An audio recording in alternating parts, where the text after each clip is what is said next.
نحمده ونصلي علی رسوله الکریم اما بعد فاعوذ باللہ من الشیطان الرجیم بسم اللہ الرحمن الرحیم۔ تمام بہن بھائیوں کو السلام علیکم۔ امید ہے آپ سب خیریت سے ہوں گے انشاءاللہ۔ میری دعا ہے کہ اللہ تعالی ہم سب پر اپنا رحم فرمائیں اور اپنی حفاظت میں رکھیں، آمین۔ میری آج کی ویڈیو سورۃ واقعہ اور سورۃ الف لام میم سجدہ کے بارے میں ہے۔ اس کی کیا فضیلتیں ہیں، نبی کریم صلی اللہ علیہ وسلم نے اس کے کیا فوائد بیان فرمائے ہیں۔ حضرت عبداللہ بن مسعود رضی اللہ تعالیٰ عنہ فرماتے ہیں کہ میں نے رسول اللہ صلی اللہ علیہ وسلم سے سنا، جو بندہ ہر رات کو سورۃ واقعہ کی تلاوت کرتا ہے تو اس کو کبھی بھی فاقہ لاحق نہیں ہوتا۔ حضرت عبداللہ بن مسعود ایک صحابی تھے جن کی کئی بیٹیاں تھیں، نرینہ اولاد نہیں تھی۔ حضرت عثمان غنی رضی اللہ تعالیٰ عنہ ان کے پاس آئے تو عثمان غنی رضی اللہ تعالیٰ عنہ نے فرمایا کہ آپ کی بیٹیاں ہیں، آپ کی ضرورت ہے، ان کے فرض ادا کرنے ہیں تو میں آپ کو کچھ پیسے دے دیتا ہوں۔ تو انہوں نے کہا، یعنی حضرت عبداللہ بن مسعود رضی اللہ تعالیٰ عنہ نے کہا کہ میں نے اپنی بیٹیوں کو سورۃ واقعہ سکھا دی ہے، وہ ہر روز سورۃ واقعہ پڑھتی ہیں، اور اللہ کی طرف سے یہ بشارت نبی کریم صلی اللہ علیہ وسلم نے دی کہ جو ہر روز سورۃ واقعہ پڑھتا ہے اللہ تعالیٰ اس کو رزق کی تنگی سے بچا لیتے ہیں۔ تو سبحان اللہ، اس سے پتہ لگتا ہے کہ انہوں نے حضرت عثمان رضی اللہ تعالیٰ عنہ سے پیسے لینے گوارا نہیں کیے، بلکہ ان کا اس بات پر اتنا پختہ یقین تھا کہ جو شخص سورۃ واقعہ روز پڑھتا ہے اللہ تعالیٰ اس کو رزق کی تنگی سے بچا لیتے ہیں۔ تو انہیں یقین تھا کہ ان کی بیٹیوں کے لیے انہیں مشکلات نہیں پیش آئیں گی، کیونکہ وہ سورۃ واقعہ پڑھتی تھیں روز۔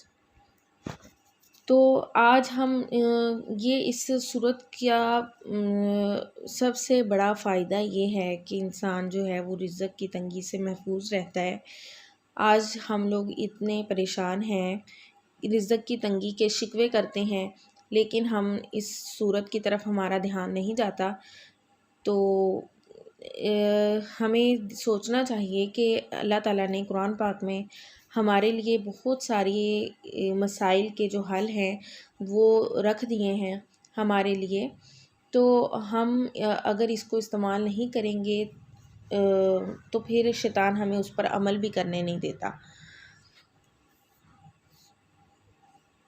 سورۃ واقعہ کا ہمیں خاص اہتمام کرنا چاہیے تاکہ جن لوگوں کو رزق کی تنگی ہے تو وہ اس سے بچ سکیں۔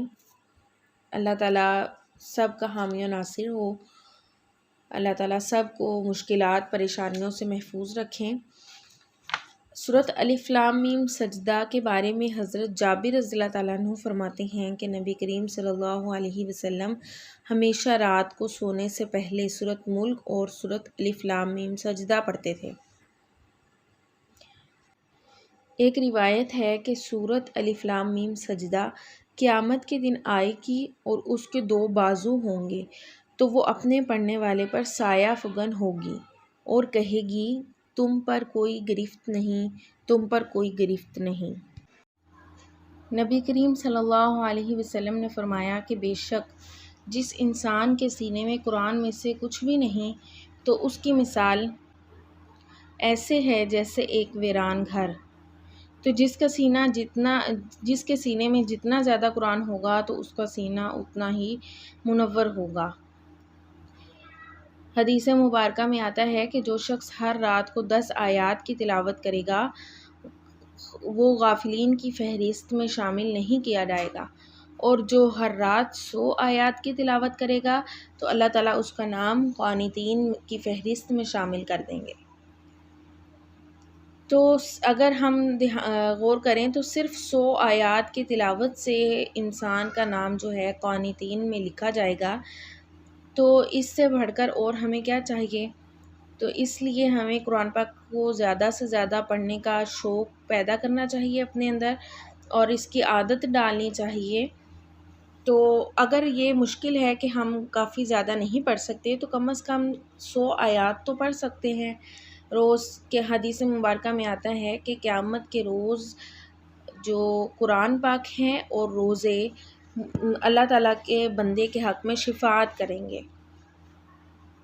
تو قرآن پاک جو ہے اور روزے قیامت کے روز ہمارے حق میں سفارشی بنیں گے اس وقت جب ہم ان کا اہتمام کریں گے۔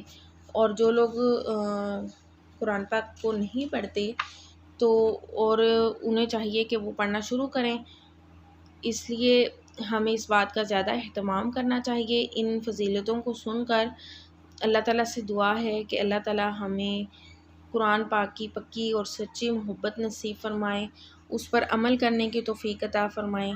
آمین۔ جزاک اللہ۔ اللہ حافظ۔